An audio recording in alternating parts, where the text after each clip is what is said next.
la bienvenida a otra docente también de nuestra universidad, Sara Perry. ¿Cómo estás? Buenas noches. Hola, ¿cómo están? Bien. Hola, Sara. Bueno, investigadora con ISET, docente, doctora también, que una de sus líneas de investigación tiene que ver, digamos, con el peronismo, digamos, con la conformación histórica de este movimiento social. Y bueno, hoy, 17 de octubre, decíamos pensar el cómo y el por qué surge, digamos, el 17 de octubre. Bueno, hacia 1945 Perón detenta 3 cargos, que es vicepresidente, ministro de Guerra, ministro de Trabajo y Precisión. El 13 de octubre, sectores de la Marina y del Ejército, viendo que va teniendo como un cierto vuelo propio, logran desalojarlo de esos cargos. Perón es detenido y enviado a la isla Martín García. El 15 de octubre logra que lo revise un médico e indique su traslado al hospital militar, que se va a producir recién el 17. En este contexto, en el 16 de octubre ya empieza a notarse la importancia del movimiento obrero, sobre todo en Berisso, muy relacionado con lo que tenía que ver con la industria de la carne, esa movilización que se va a trasladar a Avellaneda, a La Plata, y que va a cruzar hacia Buenos Aires en la madrugada del 17, ¿no? Todos los focos que se van a ir produciendo, sobre todo en provincia de Buenos Aires, tienen un objetivo común, que es llegar al centro de Buenos Aires y pedir la liberación de Perón. Hay quienes lo logran y hay quienes se siguen movilizando en sus lugares de orígenes, ¿no? O en los espacios más cercanos. ¿Quiénes eran? Bueno, tiene una gran importancia la juventud, ¿no? Más o menos rondaban hasta los 25 años, con un promedio de 19, es decir, si bien había personas mayores, la juventud tuvo una cierta particularidad en términos de su importancia dentro de lo que fue la gesta y la propia movilización del 17, ¿no? ¿Y qué significó políticamente ese 17? Es decir, vemos, fue un gran movimiento social, espontáneo, Sara. Bueno, esa es toda una discusión historiográfica, ¿no? Cuánto hubo de espontaneidad y cuánto no. Pero lo cierto es que es un hito en la historia argentina, ¿no? Y es, como se lo denomina desde la historiografía, el momento fundacional del peronismo y de la Argentina peronista, ¿no? Con este contacto de Perón con las masas y con ese Perón que sale de los balcones de la Casa Rosada y habla de los trabajadores, ¿no?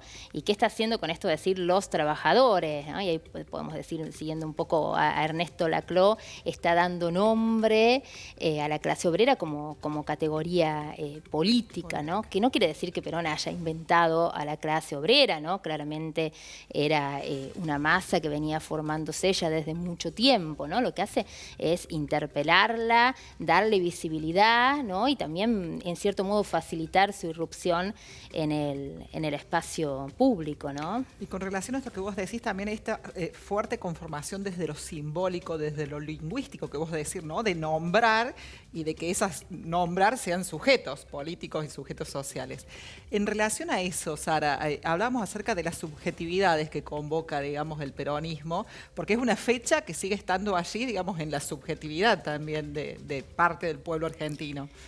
Sí, bueno, hay dos cuestiones, ¿no? Por un lado, esta necesidad de analizar el 17 de octubre en lo que hace a los orígenes del peronismo y el rol que jugaron diferentes instituciones y actores políticos, entre ellos los trabajadores, pero de atender también a las significancias que el 17 de octubre va a ir teniendo y va a ir adquiriendo a lo largo de la historia, ¿no? Y todo lo que se va construyendo alrededor de eso. No es lo mismo, digamos, lo que fueron los festejos o las conmemoraciones del 17 de octubre durante el kirchnerismo que cuando lo fueron en el menemismo, ¿no? En el kirchnerismo y sobre todo en el gobierno de Néstor está muy asociado a lo que tiene que ver con el setentismo, la memoria de los 70, esta irrupción de la juventud, y en el menemismo, con la relación que tenía Menem con los sindicatos, está muy institucionalizado, por decirlo de algún modo. Lo cierto es que el 17 de octubre nunca fue una fecha oficial, ¿no? Es decir, una fecha que haya sido impuesta desde arriba por el gobierno peronista o por un gobierno peronista posterior, sino que es una conmemoración que se ha ido sosteniendo a lo largo de los años por los propios simpatizantes y militantes peronistas, ¿no? Y eso también hace y abona toda esta cuestión de lo simbólico y lo mitológico que hay detrás de este hecho. Antes de ir a los territorios, tanto provincial como municipal, voy a decir, el 17 de octubre se mantiene desde entonces. Lo que está bueno es pensarlo, verlo como la foto, muestra la foto de la situación que en ese momento tiene el movimiento social. Hoy por ejemplo, hoy fueron 4 actos a nivel nacional. ¿no? Muestra una foto del estado en que se encuentra el movimiento. Exactamente, y en la época es muy simbólico, ¿no? Porque no solo es fundacional el 17 de octubre del peronismo, sino también del antiperonismo, ¿no? Con esto que decías vos de la foto, yo pensaba, bueno, la foto que más tenemos presente, que es esa gente mojándose en una fuente, digamos, de Plaza de Mayo, ¿no? Y todo lo que eso implicó en términos de las patas de la fuente y las discusiones sobre los sacos, las camisas, si las tenían puestas y se las sacaron, ¿no? Y lo que abonó también en términos de un discurso antiperonista, ¿no? Por eso decimos, al mismo tiempo que hablamos del mito fundacional del peronismo, también hablamos de esa institución oficial, de un discurso opositor. De alguna manera, digamos, la irrupción de este movimiento social también es como que reconfigura los otros partidos o las otras instituciones políticas al momento de emerger. Totalmente, todo el mapa político, digamos, y las relaciones dentro de las distintas fuerzas partidarias, ¿no? Hasta llevar a esa unión partidaria que es la Unión Democrática y que va a enfrentar a Perón en el 46, ¿no? Sara, con relación a esto, cuando hablábamos antes de la entrevista, había un dato que vos nos decías que es importante, cómo llega, digamos, este 17 de octubre a las provincias. ¿Cómo se vive en las provincias, digamos, en estos lugares, en estos territorios, el 17 de octubre? ¿Fue el 17 de octubre?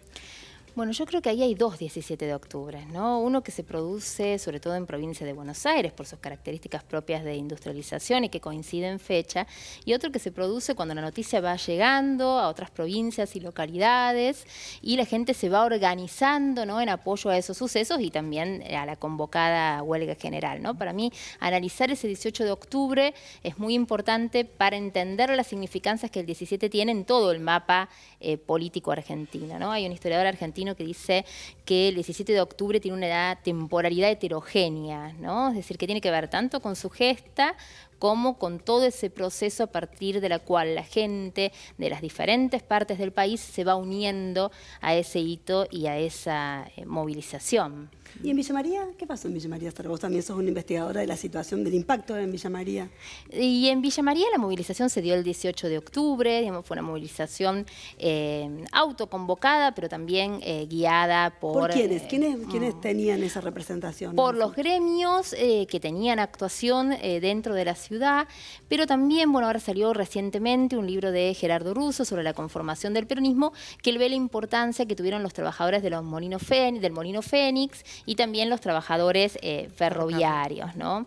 Hay una imagen en la Plaza 4 de Junio, ex centenario en esos momentos, que es publicada por Tercero Abajo, cuyo propietario era Salomón Deiber, que tiene un papel preponderante en los orígenes del peronismo en la ciudad, digamos, por la política ex intendente de la ciudad, que había llevado una política obrerista y popular, muy interesante, y en esa foto el diario titula, digamos, como un verdadero acto proletario sin la figura de caudillos, ¿no? Tratando un poco de hacer ver esta espontaneidad, que en parte la era y en parte no, pero sobre todo en dejar en claro que hay una base popular que se está forjando del peronismo y que está cambiando el mapa político local. Tengamos en cuenta que es una tierra sabatinista, digamos, muy, muy interesante, ¿no?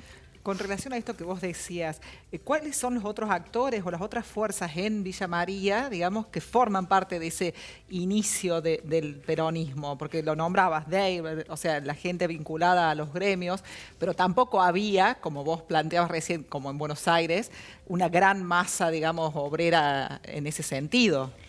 Mira, en el caso de Villa María, y bueno, es que es algo que también Gerardo ha trabajado y también hemos conversado muchas veces porque trabajamos juntos en algunas cuestiones, no tuvo una preponderancia de sectores conservadores como sí hubo en otras localidades o como sí se ha analizado en la provincia en su conjunto, ¿no?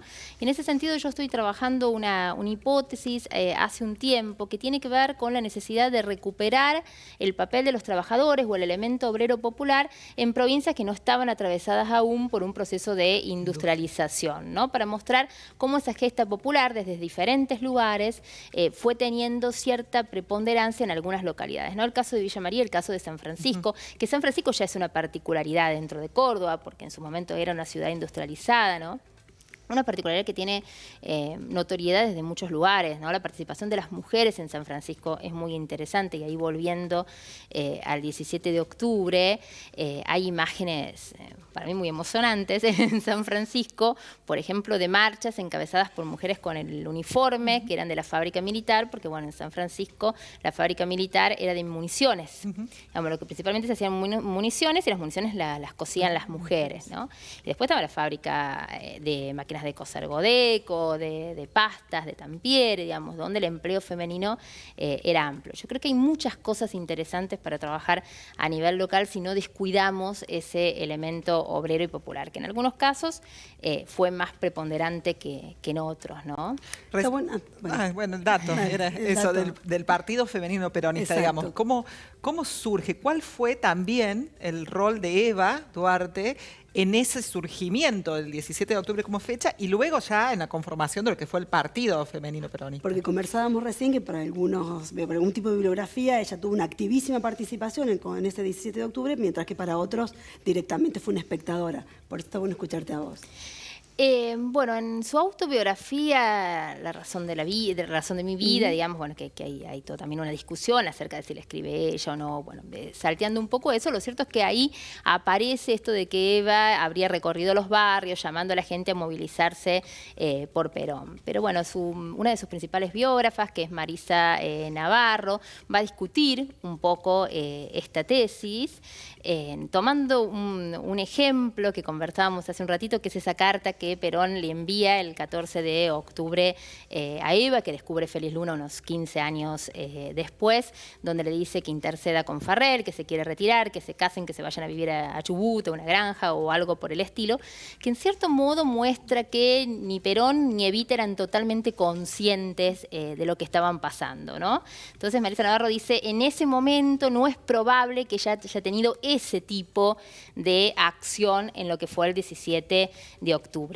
Y eso nos habla mucho también de cómo el discurso peronista también fue construyendo, digamos, toda una mitología alrededor de esa fecha, ¿no? El diario evitista Democracia se encargó mucho de remarcar una Evita organizadora, incansable, ¿no? Para esta fecha, ¿no?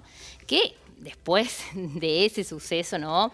Eva va a ir construyendo un capital político muy importante, ¿no? En muy poco tiempo, primero con lo que tiene que ver con el voto femenino en el 47, pero después en lo que va a ser toda la organización del Partido Peronista Femenino, que va a movilizar gran cantidad de mujeres, ¿no? Entonces con un discurso que era muy maternalista, porque ella tenía un discurso muy maternalista, pero tenía un accionar que invitaba a las mujeres a todo el tiempo dejar el hogar, luchar por la causa peronista, y que generó una experiencia política en las mujeres sumamente interesante y sin precedentes. La última, porque se nos acaba el tiempo, me gustaría, pensando ese 17 de octubre del 45 tan fuerte, ¿qué generó, qué sobrevive de eso, que hace que todavía haya un fuerte peronismo y un fuerte antiperonismo? En 2 minutos. Es una pregunta muy difícil, ¿no? Yo creo que tiene que ver con las connotancias simbólicas, ¿no? Que ha generado el peronismo sobre sí mismo, ¿no? Y todo el tiempo hay una discusión también de qué es el peronismo. Yo escuchaba esta tarde el discurso de Máximo Kirchner hablando de los verdaderos peronistas, digamos, y esa es una disputa que es constitutiva al peronismo, ¿no? Como lo es su propia oposición también. Deberíamos hacer un análisis de cada momento histórico para ver cuánto hay de peronismo, de no peronismo, pero ahí también estaríamos pecando, digamos, desde la historiografía acerca de interpretaciones que pueden ser siempre discutidas, digamos. Yo creo que la pregunta por el peronismo es la pregunta por ese porvenir, ¿no? Digamos, pero no en la posibilidad de encontrar un significado puro, origen único, digamos.